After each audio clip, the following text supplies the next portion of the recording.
let's see the Bell's palsy. You must have heard of Bell's palsy.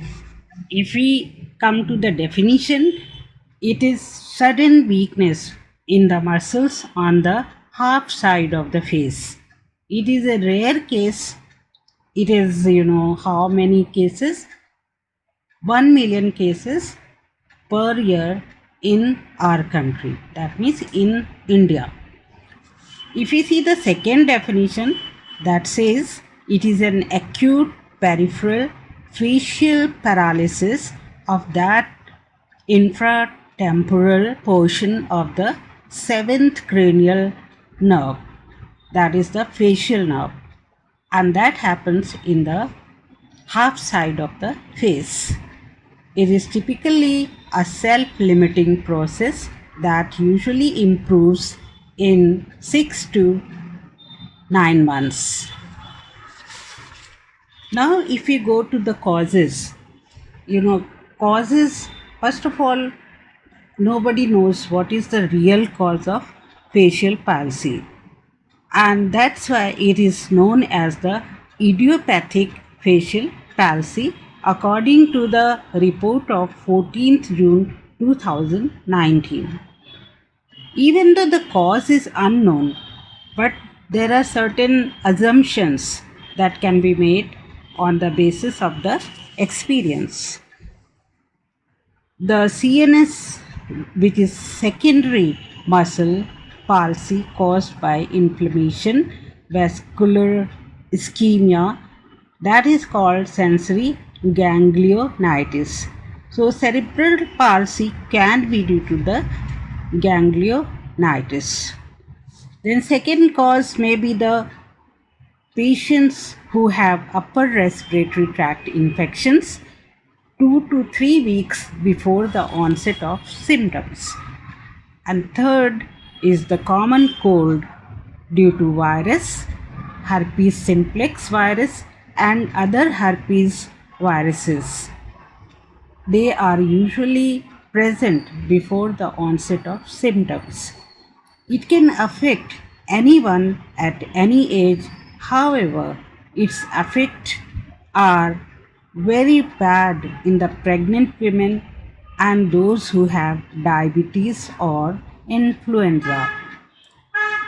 Incidence of reoccurrence is less than 10%, especially among diabetes. Generally self-limiting, and most patients, as we have seen already, recover within 3 to 9 months with or without treatment.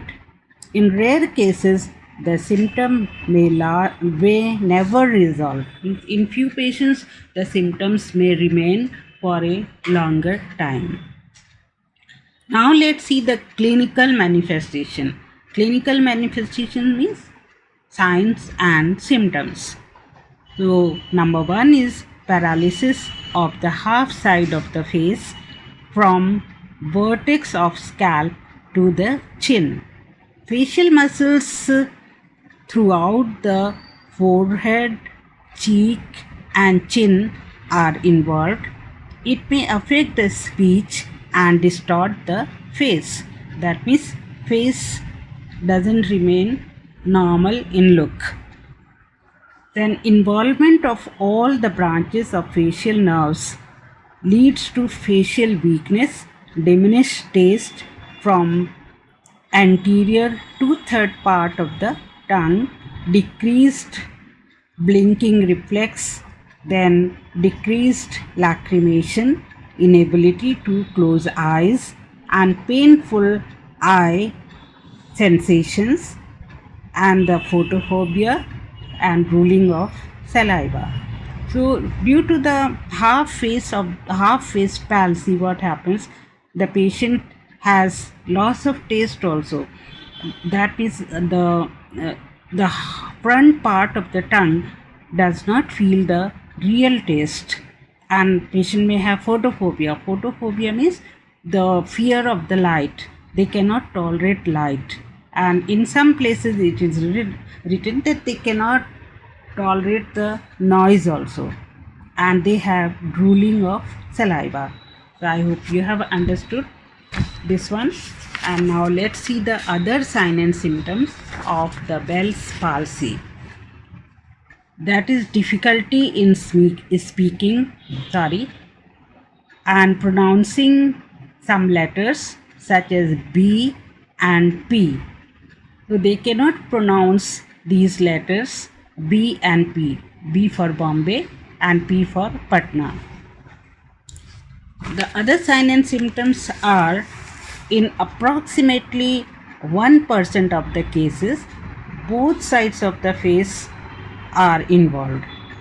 Up till now we have seen that only half of the face is involved, but in some cases both sides of the face are involved. Then inability to close the affected eye because in the affected side there is paralysis, so the eye cannot be closed properly. Sometimes it is accompanied by drooping of the affected side of the face depending on the severity of the nerve damage. And which nerve it is? The nerve it is the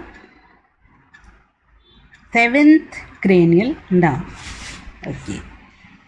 Then patient may have sharp pain into the internal ear during the time of paralysis, and they may have disturbed body image due to the change in the facial appearance.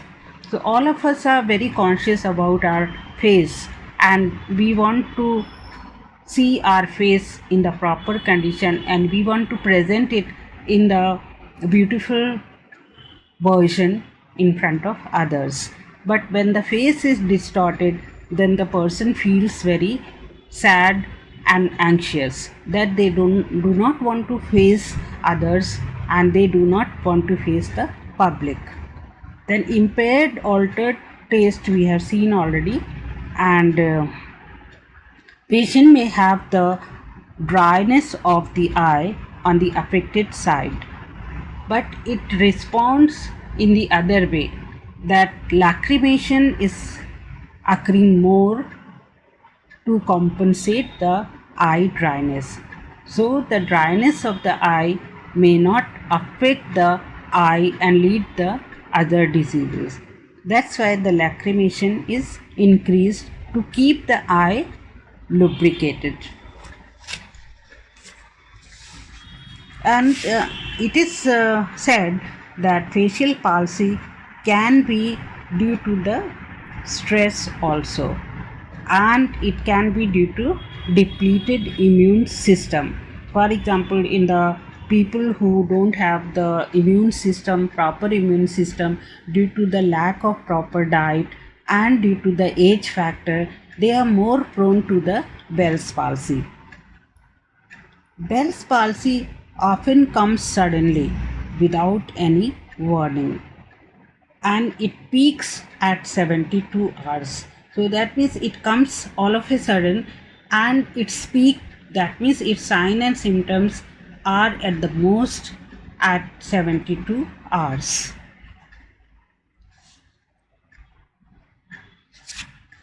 Now, if we want to diagnose Bell's palsy, then there are certain tests which one has to follow. Number one is neurological examination. Under this, we see the we perform the range of facial movements such as closing your eye, then puckering of the lips, and the smiling, and the raising of the eyebrows. So patient is asked to do all these things to check the neurological strength. Then second is the blood test. The blood test is done to rule out the other disease which is known as Lyme disease and Ramsay-Hunt syndrome. So for that it is done. Then next is MRI and CT scan to rule out tumors, because tumor may compress the facial nerve, and due to that also Bell's palsy can occur. ENT test also is necessary because patient complains of the severe pain in the internal ear. Next is the nerve test, which is called electromyography. In the short form, it is called EMG. So all these diagnostic tests may be done to rule out or to diagnose Bell's palsy. Now we'll go to the treatment of Bell's palsy. Number 1, make the duration and severity of the nerve compression less. That means the patient should lie down on the other side which is unaffected, not on the affected side, because if the patient lies on the affected side, then they will feel more pain on that side. And second is relieve the presence of facial nerve by oral steroids. The oral steroids like prednisolone can be given to the patient which relieves the pressure on the facial nerve. And antiviral drugs may be given, and that is given within 72 hours. The main antiviral drug is aciclovir, which is antiviral and which is initially prescribed for the Bell's palsy. Then sometimes patients do not recover completely. The cause is not known why they do not recover completely even after giving the treatment. Eye care is very important because their eye cannot be opened properly and the lacrimation is less, which leads to the dryness of the eye, and they may lose the eyesight due to that. So we have to put the lubricant in the eyes frequently, and in the night it is better to pad the eye and put the eye pad in such a way that it is not very tight or not very loose. Artificial tears also may be instilled in the affected eye of the patient, which prevents the corneal dryness. Never put the eye ointment in the night because it is harmful for the eyes, and teach the patient to close the eyes manually before sleeping. As we have seen that for the treatment, prednisolone is the most important drug, which is a steroid, but at the same time steroid has many side effects. So as a nurse we should watch the side effects of the steroid, and those side effects are: number 1, abdominal pain and bloating. Second is the acne. Third, difficulty in sleeping. Fourth, dry skin. Fifth, headache, dizziness, that is spinning sensation. And sixth is the increased appetite. Seventh, increased sweating. Next, indigestion. And next is mood changes. The patient may have happiness and the sadness alternately. Nausea. Next is oral thrush, and then slow wound healing. Next is thinning of the skin and the fatigue. So as a nurse we should see all these side effects, and if there is any side effect then we must report to the physician.